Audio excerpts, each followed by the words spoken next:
अगर किसी ने आपकी पर्सनल फोटो लीक करने की धमकी दी है तो क्या आप जानते हैं आपके पास क्या क्या कानूनी हक हैं? क्या किसी ने आपके प्राइवेट वीडियोस को वायरल करने की धमकी दी है? डरने की नहीं, एक्शन लेने की ज़रूरत है। बस एक गलती, एक प्राइवेट मोमेंट और कोई आपको ब्लैकमेल कर रहा है तो आप क्या करेंगे?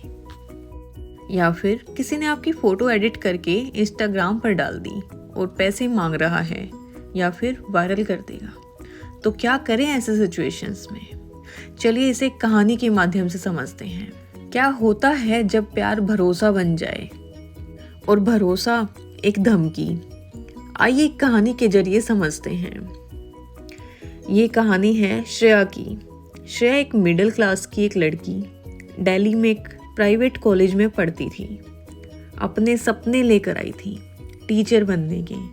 हॉस्टल में रहती थी, पढ़ाई में तेज थी, संस्कारी थी, पर दुनिया का एक्सपीरियंस कम था। कॉलेज में एक लड़का मिला, रोहित। स्मार्ट था, फ्रेंडली था और श्रेया के लिए सपोर्टिव भी। धीरे धीरे दोनों की दोस्ती गहरी हो गई। कॉलेज का प्रेशर, घर से दूरी का एक इमोशनल सहारा, श्रेया ने रोहित पर भरोसा कर लिया। एक दिन रोहित ने कहा, मैं तुमसे शादी करना चाहता हूँ, तुम्हारा सपना पूरा करना चाहता हूँ। श्रेया ने भी हिम्मत करके उसके साथ कुछ पर्सनल मोमेंट्स शेयर किए, कुछ फोटोज, कुछ वीडियो कॉल्स। लेकिन 2 महीने बाद सब कुछ बदल गया। रोहित बदलने लगा, रूड, पोजेसिव, एब्यूजिव। जब श्रेया ने ब्रेकअप की बात की तब उसने धमकी दी, जो फोटो तुमने भेजे थे अगर मेरी बात नहीं मानी तो सबको भेज दूंगा, तुम्हारे पेरेंट्स को, कॉलेज ग्रुप में और सोशल मीडिया जैसी सभी जगहों पे। श्रेया ने पहले इग्नोर किया, पर एक दिन इंस्टाग्राम पर एक अननोन अकाउंट से वही फोटोज अपलोड हुए। श्रेया घबरा गई, अकाउंट डिलीट कर दिया और उस आईडी को ब्लॉक कर दिया। पर हर हफ्ते नई आईडी से धमकी मिलने लगी। वो टूट गई थी, पढ़ाई छूट गई, घर वापस आई, डिप्रेशन में चली गई।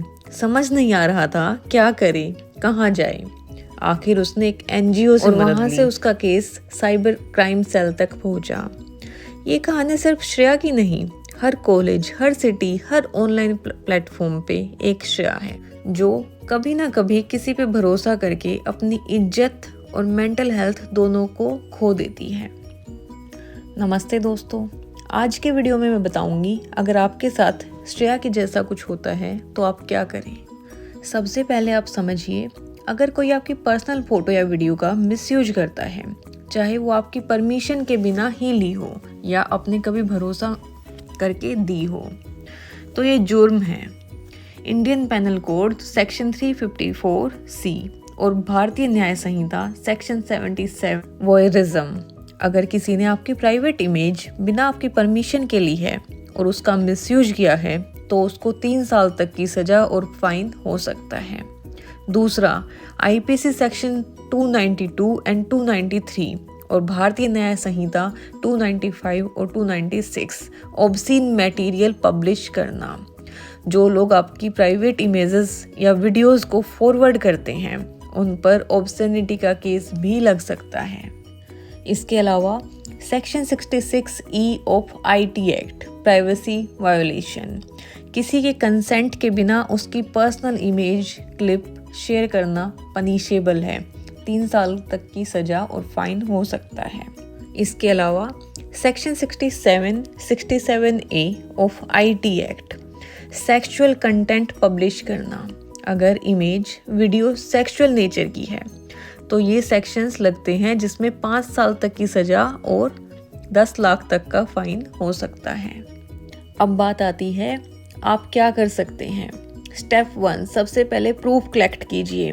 Screenshots, message history, email logs, सब कुछ सेव करके रखिए। स्टेप 2, साइबर क्राइम पोर्टल पर रिपोर्ट फाइल कीजिए।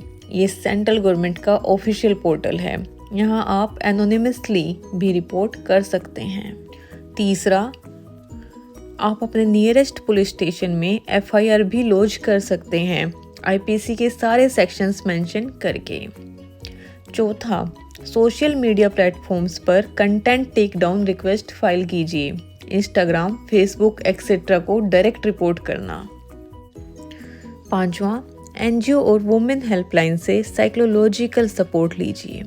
कुछ हेल्पलाइंस हैं वुमेन हेल्पलाइन 1091 और cyber cell helpline 1930। In short, किसी पे ट्रस्ट करना गलत नहीं है, पर प्राइवेसी का अवेयरनेस होना जरूरी है। किसी भी प्रेशर या धमकी से मत डरो, कानून आपके साथ है। आज का डिजिटल ज़माना जितना कंफर्ट देता है उतना रिस्क भी देता है। अगर आप या आपका कोई दोस्त ऐसे ब्लैकमेल का शिकार है तो चुप मत रहिए, आवाज़ उठाइए। मदद मांगना कमजोरी नहीं है, हर श्रेया को इंसाफ मिलना चाहिए। अगर आपको ये वीडियो इन्फॉर्मेटिव लगा हो तो लाइक कीजिए, सब्सक्राइब कीजिए और शेयर कीजिए और कमेंट करना ना भूलें। जय हिंद।